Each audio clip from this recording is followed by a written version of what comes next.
Also, another feature on Mars that we saw was the little blocks like that on the surface with streaks like this.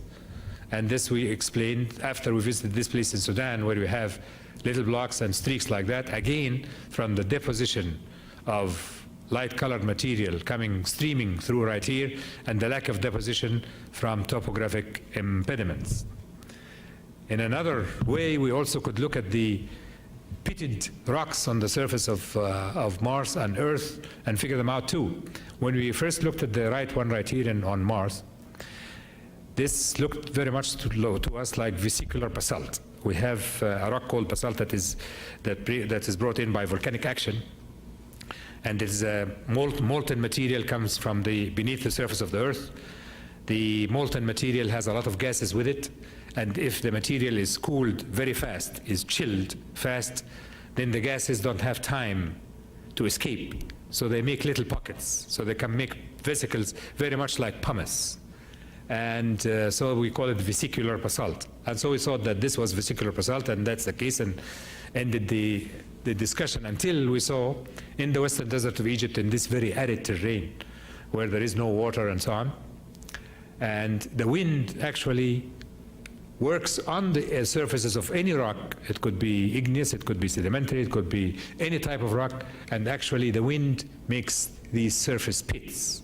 So all of these pits could be wind produced, and it turned out that the likelihood is that for these things to be also little pits that are produced by wind erosion of the surface of exposed rocks. So it did not have to be vesicular basalt. So these comparisons were certainly very important to our understanding.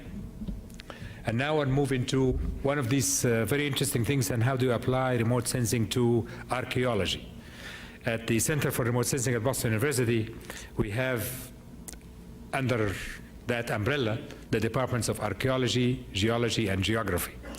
And so we have been trying to entice the archaeologists to utilize these tools, the pictures and the instruments and so on.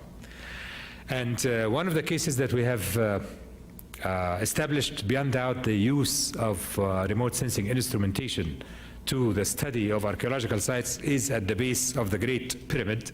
It's an air view of the pyramids of Giza. This is the largest, the Great Pyramid. In 1954, a chamber was opened at the base of the Great Pyramid right here, and that was also a very interesting story how that started. And it started by a visit to Egypt by the Emir Saud, the son of King Abdul Aziz of Saudi Arabia. And he went to visit Egypt, and the King Farouk took him in his red car, sports car, to show him the pyramid. And he went around, and he could go, at that time, you could go around the pyramid on 3 sides, but you could not go on the south side, because there was a huge pile of rubble covering this whole area right here. And the Emir of Saudi Arabia asked King Farouk, why can't you get this rubble removed? Don't you have money, or what is the story?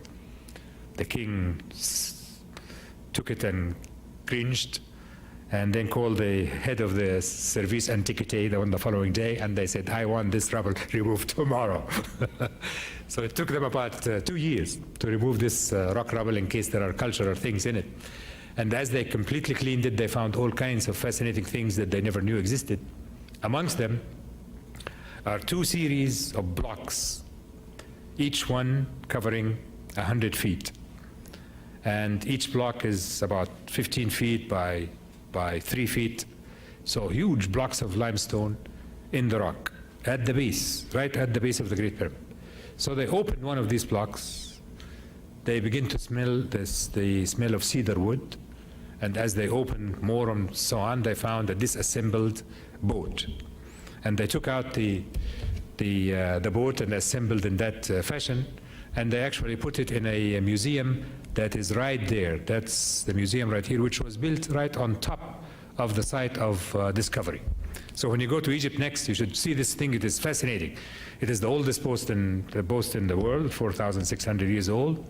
Magnificent structure, and supposed to have had something to do with the funeral of the Pharaoh Khufu, or Cheops, the builder of the Great Pyramid.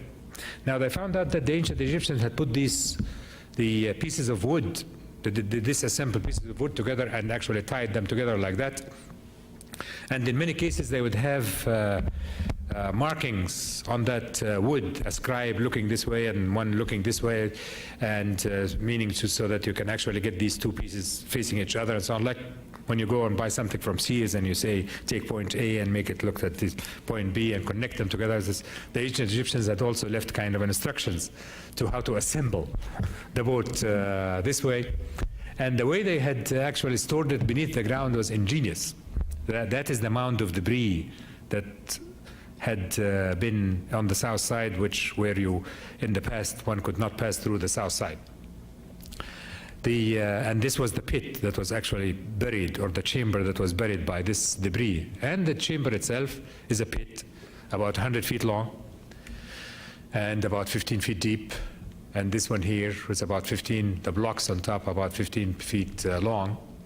And then the ancient Egyptians mixed sand and limestone and lime, and they actually made a mortar that nearly sealed it, nearly hermetically, because the people that opened the pit at the first time, or the first block, did smell the cedar wood. So we thought that there may have been an honest-to-God hermetic seal on top of that, so we had decided that we would look into this with the remote sensing equipment and the techniques to see whether we can actually go inside, photograph what is inside, sample the air inside in case it is still hermetically sealed, so we would have a sample of the atmosphere of the Earth that is 4,600 years old, measure the temperature and pressure and all of the environmental conditions, and seal the whole thing as if nothing happened.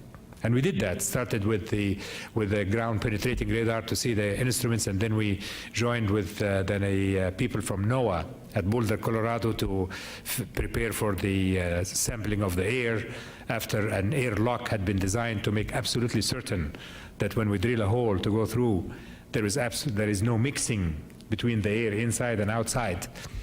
And then take a camera and look inside and see what the contents are like.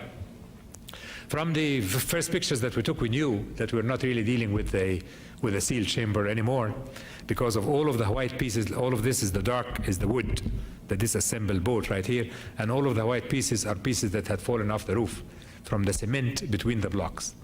And we realized later that at the time of building of the boat museum to house the first boat, there is not very much space between the boat museum and the Great Pyramid.